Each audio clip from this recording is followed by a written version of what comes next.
let's go ahead and start with you introducing yourself. Oh, Tell okay. you a little bit of your story. Sure. All right, so let's start. Great. Who are you? Yeah. Can you tell me a little bit about your story? Well, yeah, I will, because, we worship together, but we really have not sat down and learned very much about each other.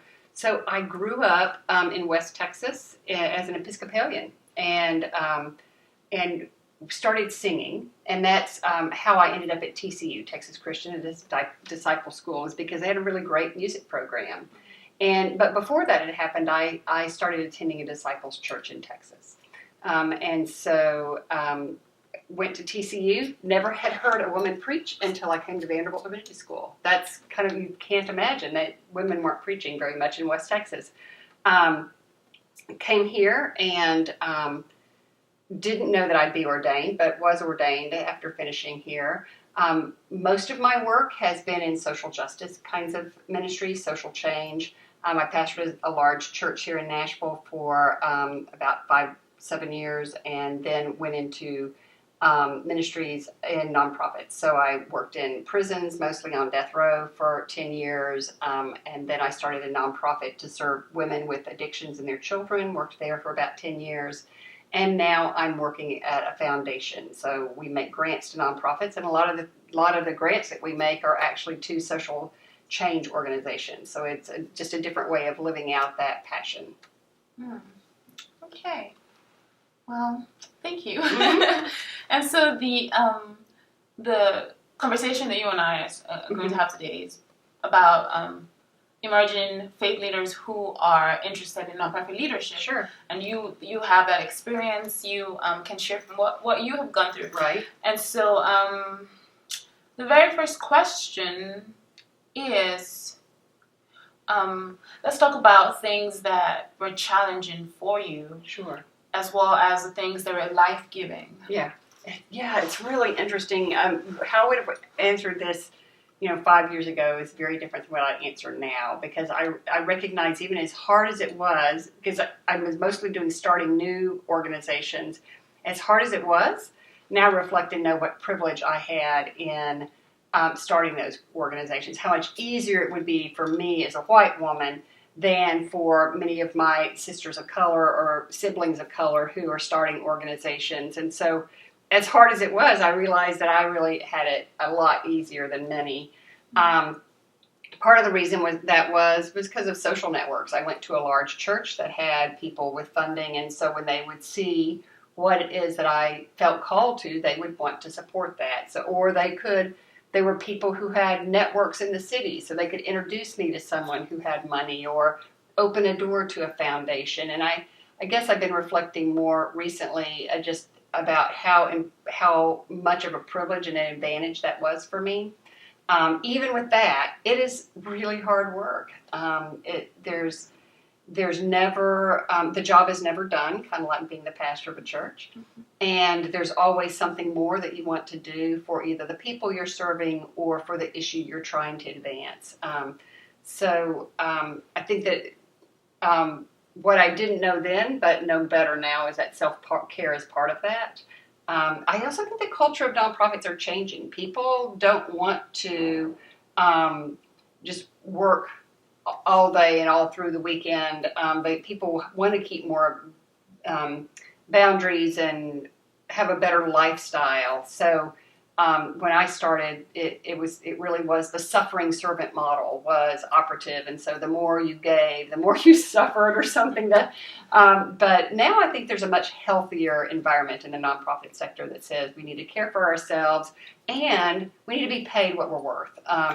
And that, again, I think comes out of a justice movement saying that not making a living wage because you're trying to do work in the nonprofit sector, that's not just, and it's not liberatory. So I think that the nonprofit sector has really advanced in the last, I've been doing it for almost 40 years. Mm. So I can tell that social justice is very important to you, and Is it a fair assessment to say that a big piece of what is driving you is also like your faith, or not? Yeah. Oh yeah. I mean, I think one of the theologians that was really influential on me when I was here is Gustav Gutierrez, who was talking about liberation theology. And he said, if you want to be near God, then you go where God is.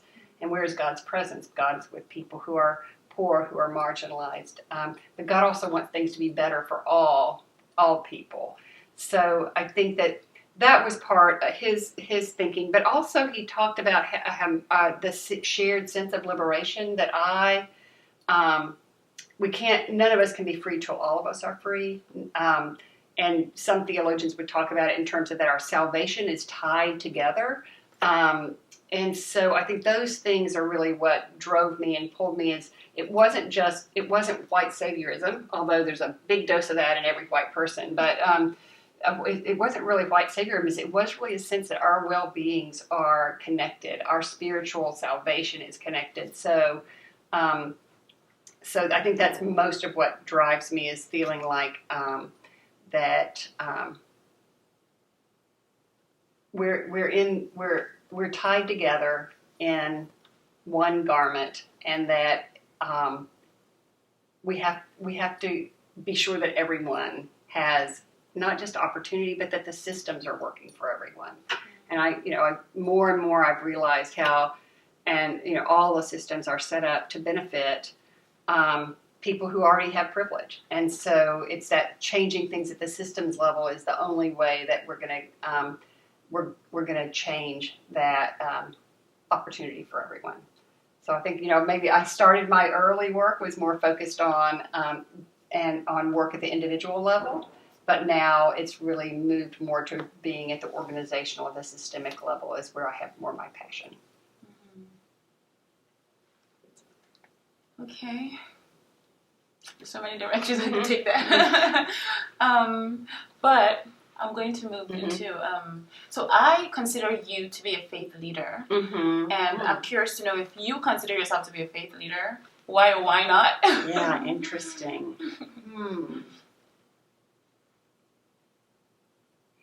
That's really a hard question.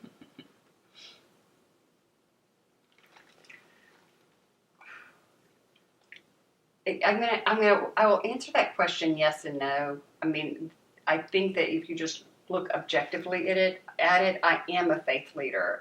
I'm called on for theological reflection in the community. I'm called on at many large events if they're going to open with prayer to pray. Usually because they know it's going to be an inclusive prayer. They don't have to worry about it being Christocentric. And I think that in most groups that I'm in, they assume that I'm going to bring some kind of theological reflection to our conversation. So yes, but I think that most people who are religious leaders also recognize what we don't know, that our life experience is so narrow that humility and curiosity have to be a key part of that. So I know I'm always learning from people, and I recognize that my life experience is very limited. So that's the no part. I don't think all of us need to be leading and following.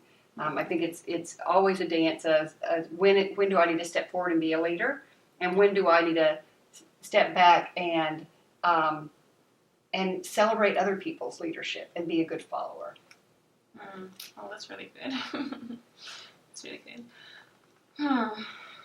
Okay. I honestly,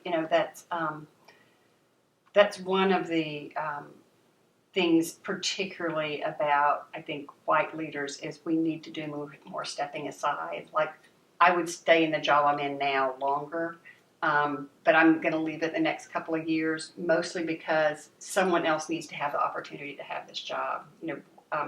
If people get in these jobs that are really nice jobs to have and they stay there forever, then no one else has the opportunity.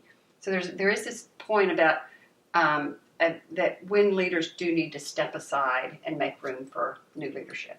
Mm-hmm. Yeah. Wow. So, actually, that's a little bit of what I've done at every organization I've been at, because all of my work has been startups, whether it was start up with a prison ministry or start up with the recovery housing. And usually I like to stay there about 8 to 10 years and then leave. And usually I think that's also because a leader can take an organization so far, and then it needs new leadership to breathe new ideas and to have new eyes on it that can see things that I couldn't see because I'm too close, or I helped build and nurture it, so I'm not, I don't have a critical eye. So I really like the idea of leaders staying for a season and giving their best work that they can, but then knowing when it's time to step away and let someone else take over. Mm-hmm. Yeah, I definitely agree with that.